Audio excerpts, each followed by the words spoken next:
Welcome to another episode of Money Discourse. Another crazy start to the week. US stock futures, they weakened a bit today after the best start to a quarter since 1938. Can you believe that? Monday and Tuesday were super strong. Today, stocks are down earlier, but rebounded later in the day after US labor demand remained strong. Fed are being aggressive and insisting that rates will stay high to battle inflation. Rajan, are we going to see a bloodbath on Friday? What's happening? Well, first of all, it's been very welcome these last 2 days. I mean, it's really saved my bacon on a couple of positions. In the last pod, I did mention how I was very bearish in terms of any of the economic drivers and the fundamentals behind bearishness. None of that's changed, but sometimes it's the way the market works. It's demand and supply, and I think what happened is that we had so much selling coming into the end of last month and the end of last quarter. We've started a new quarter. And the thing is that there just simply weren't enough sellers out there. That just led to this cascading effect. We actually had one of the strongest breadths in the market yesterday. I think it was something like 14-1. It was just something incredible. And it was basically everything was rallying, from your stocks to your gold to your oil to the metals. Every single asset class was rallying yesterday. And so that was very welcome. It helped me get out quite a few of the positions. The catalyst for Monday's rally was actually the Australian Central Bank. Now, they did raise rates by 25 basis points, which was less than the expected 50 basis points.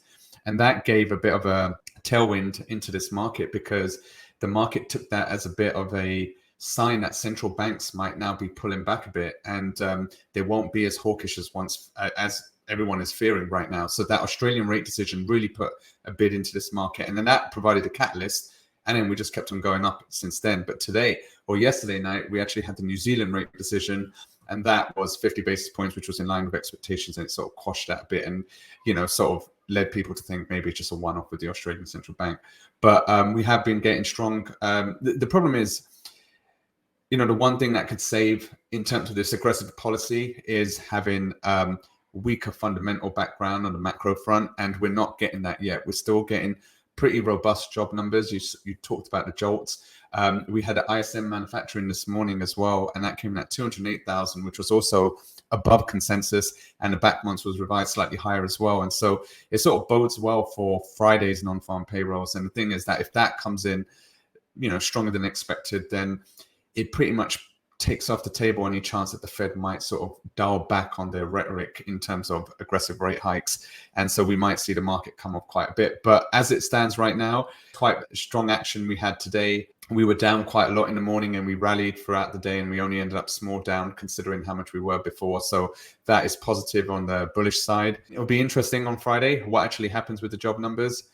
All signs point that it's going to be a pretty robust job number, and nothing that will sort of give an indication that this economy is derailing. So that's what I think right now. I mean, we look at everything that's rallied, but one thing that hasn't rallied that much is Tesla. Now, what's going on with Tesla? Well, yeah, it's been down, I think, like 25% in the last 2 weeks, which has really, really hurt my portfolio bad. There's these reports going around that Elon has been selling for the last 3 days. So definitely seemed like today he was definitely selling. Looking at the action tomorrow, we'll get an S4 saying that Elon must sold, obviously, because now he's committing for this Twitter deal. So it definitely seems like he's been selling by the rate this is going. So Twitter surged like 22% after Elon sent a letter agreeing to the original $44 billion deal. It looks like on the surface the deal is going to happen, but there's a few things in the background that are actually happening. Reuters is actually reporting that Apollo Global Management Incorporated are actually no longer looking to lead the preferred financing round for Elon's Twitter deal. If this is the case, Elon is kind of putting this potential facade on, saying that, hey, I'm actually going ahead and I want to close this deal. But in the meantime, if his backing pulls out, he's actually able to pull out of the deal and just pay the $1 billion fine. But it looks like there is going to be a bunch of banks that will be able to fund him. If he's forced to actually look for it, they won't turn down millions of dollars worth of fees and interest, especially at the current rates. So there will be some kind of funding available. But yeah, it really depends. Like the saga just goes on. Yeah, I mean, I think the way Twitter is priced right now, trading a couple of bucks below the offer price. I mean, I think the market's sort of pricing in that the deal is being done. He has come on Twitter saying that he wants to create like, was it like a WeChat type platform, like an all-in-one. You do you do your social media, your shopping, your wallet, everything all in the one app. And I think that was his that's what he sort of was saying in his tweets, that he is sort of aspiring for Twitter. And so, and I guess if he does manage to do that, then it will definitely be bringing on a lot more value than what he's paid for it right now. But in terms of the Tesla stock, it definitely seems that he is selling some, and I'm 99% sure tomorrow we're going to see an S4 saying, because I mean, every time Tesla falls like this, Elon is selling, Yeah. So, I mean, like, I'm sure there's been a ton of margin calls, and, people, have a lot because, it's a big drop in a stock that has been outpacing the NASDAQ over the last couple of months. So, yeah, it's been a pretty hard time for us long-term investors, but we have faith in the company and in its ability to execute. Obviously, there's always Elon drama and macro that we have to kind of cut through. What else is happening, Rajan? Like we spoke on over the weekend, I mean, the big rumor over the time was that an investment bank is in trouble. We haven't really in fact, I think I must have helped the market, because on Monday, I was long Deutsche Bank. I actually covered my got out my Deutsche Bank position and got out around 730, 740 euros. And then next thing you know, it rallies and it's above 8. So I feel like it was my standard thing, I sell at the low and then we get the rebound. Credit Suisse actually was down around 10% on Monday, and then it ended up on the day. And then yesterday it was up another a good 7, 8, 9%. So we've seen a huge rebound in Credit Suisse from their absolute lows. But the thing is that those rumors haven't really abated. So if we look at some of the news that has been coming out of Credit Suisse, so if we just type in a ticket here so in terms of actual information regarding this was Fox's Gasparino saying that Swiss National Bank has weighed merging Credit Suisse with another bank such as UBS. And the thing is that there's no official talks yet, but there are rumblings about such a thing. Like we mentioned over the weekend, if a big if, with a capital IF, if something is the problem, this is obviously the way it's going to go. And the thing is that we actually saw this one piece where Credit Suisse is actually on the too big to fail list. It's a 2.0 with like JP Morgan being a 4.0 in terms of banks. So the thing is, either way, I think there is very, very unlikely that we're going to get a collapse in Credit Suisse such to the point where there will have to be a government bailout. I think they've been apparently working behind the whole scenes all over the weekend, trying to reassure investors. And they did that. They've obviously been speaking with the government, speaking with probably other banks and stuff like that, or to appease all these investors with their liquidity positions. So as it stands right now, nothing's really changed over the weekend's rumors in terms of Credit Suisse. Did you see Meet Kevin's analysis on Credit Suisse? He's saying they've just got too many employees. They need to literally cut half their workforce, but they're not going to do that. Obviously, they're just going to get bailed out. Really interesting. If you get a chance, just check out what he's saying on them. But obviously, like you said, too big to fail. Yeah, that's the thing. I think with Credit Suisse, the staff is one bit, but their balance sheet is not looking good. They've got too much high risk stuff on there, and I think that is obviously the fear by everyone, because everyone knows the condition of Credit Suisse balance sheet. And so because of that is why we're getting this big move lower. And we saw the credit default swaps going above 350 on Monday, which was 100 basis points, I believe, more than it was back in 08, 09. So, yeah. So, I mean, the saga for that hasn't ended yet, but as of now, Wednesday, there's not much really more to report on that. And if we look at the chart, this is where we were. We had this big move down from 5. We were trading just around 5 support for pretty much like mid-September, and come to the end of September, we had this big move down, and we actually went to 375. And then this is on Monday, where we actually reached just below 375, and then we had that massive turnaround to turn green, and then we had another over 10% day to finish at 450. And today we gave back a little bit, down about 6%, but we're still well off the lows, around well over 10% off the lows. So I think you can see these two massive volume bars. There's a lot of volume coming in in this name. And we've seen similar action if we look at Deutsche Bank too. So in terms of Credit Suisse, it is where it is now. There's not really much more new information that has come out in terms of where it stands in terms of its liquidity position. But again, I'm pretty sure it's been working round the clock to try to shore up that liquidity position and to convince investors that the bank is doing well. And in terms of the S&P, to graphically represent this massive move that we did talk about, we were in this really solid downtrend, and we were hugging this downward trend line. And then on Monday, the futures were lower in the morning, and then we turned around, and then we had an overall about 120 point S&P move, followed by another 100 point plus S&P move again the following day.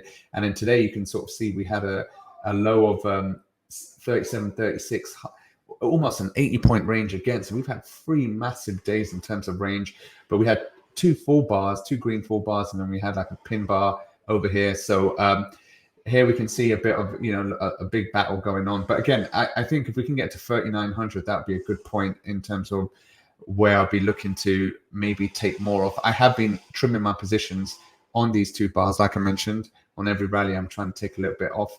But if we get to 3,900, I'll definitely be looking to take a bit more off. And then it will be interesting to see where we sort of head out over there. But again, we've got quite a few catalysts this week. We've got non-farm, like we said, on Friday. So that will be a big catalyst. The jobs numbers continue to be robust, like I mentioned before. So that will be the main thing that we're looking at in terms of where we going forward for these markets. Another big announcement was OPEC Plus basically put a big middle finger up at the US and the Western world by cutting production by 2 million barrels. And so seems like Saudi has, and the OPEC Plus nations, on the face of it, have sided with Russia with this OPEC Plus cut 2 million barrels. That has put a bid into oil trading almost at $88 on the WTI contract. And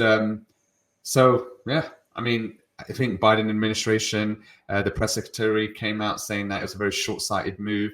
They're disappointed with the move. In a time where they're trying to get inflation down, OPEC has cut production by 2 million barrels. So, so that's an interesting story as well. And I don't know how much that's going to help with the inflation front. But on that front, we have seen a lot of these oil names rise substantially. ExxonMobil is back towards 100. So I put in another short trade. I had a nice short on that company before, and the energy sector in general, and got out, and now I'm back short again, energy, because I think this is going to be a buy the rumor and then eventually sell the news, because I think overall policy stance and the inevitable slight slowdown will be a self-fulfilling prophecy, and we'll see it all come back down again. So I've gone short Exxon. I'm looking to get short the XLE as well, and I'm in a Condor in oil, so we'll see how those all work out. So did you put any more trades? Anything else on the radar going into this non-farm payroll? Just have been liquidated some positions. I had some PayPal. I just took a small, loss on, just to free up capital to see if there is any kind of buying opportunities that come up. The market, you can't ever time it, and it could whiplash all of us at any point. So, obviously there's a lot of negative factors. Potentially we are at a bottom, when fear is high, but, we've got this Fed who's slightly irrational at the moment. But yeah, the market will turn when the Fed turns, it seems like. Yeah. I mean, if I had to summarize where we are right now, I'm still bearish on a fundamental basis, but I think price-wise, we have sort of hit a bit of an extreme, and that's why we saw that strong reaction to the upside from the beginning of this quarter. But the nature at which we went up worries me a bit, because it's typical bear market activity. When you get such huge rises like that, it suggests a bit more short covering, as well as quarter beginning initiation of positions. And with that type of volatility, it does still remain in line with bear market activity. But just before we go, I just thought we'd do an update on the old portfolio. So this is on this portfolio. I've done an Iron Condor on ExxonMobil. It's trading about 100. Done at 85, 87, 103, 105 call, expiring November the 4th. I also done Tesla, 2-week Iron Condor, $5 wide, taking in just over 100 credit. And then my oil play is pretty neutral. Everything. I took profits on Alcoa today. Square was a really annoying one. I actually took a loss of $330 on Square. It was expiring this week. It was October 7th expiry. We were at $53, and I thought, there's 4 days left, and now let me just take a try to eke out, take about $15, whatever was left in this position, and literally in 2 days it's rallied to 62, and now it's in the money, and it would have actually been a good trade. So annoyingly, took a bad hit on that one, but overall, the momentum is positive, and so far for the year, just up just about $1,000 on a 10 grand portfolio. So it's about 10% so far return on a year, which in general has been pretty difficult. So yeah, check out the portfolio if you want to just see what I've been up to and the trades that I've got on. And yeah. Otherwise, yeah, we'll see what happens on Friday. But that's it. I mean, one thing I think for certain definitely is volatility will still be here till year end. Hopefully, we'll just get chopped back and forth, and we don't have renewed downside, and we sort of stick around where we are. A rally obviously would be nice. There's been a few bears I've seen on CNBC that have now flipped positions and now going long, but it just coincided with these two massive moves. So yeah, I don't know what you can really take of that, but yeah, I think non-farm obviously is key. Let's see how that plans out, and then see how this goes for the rest of the year.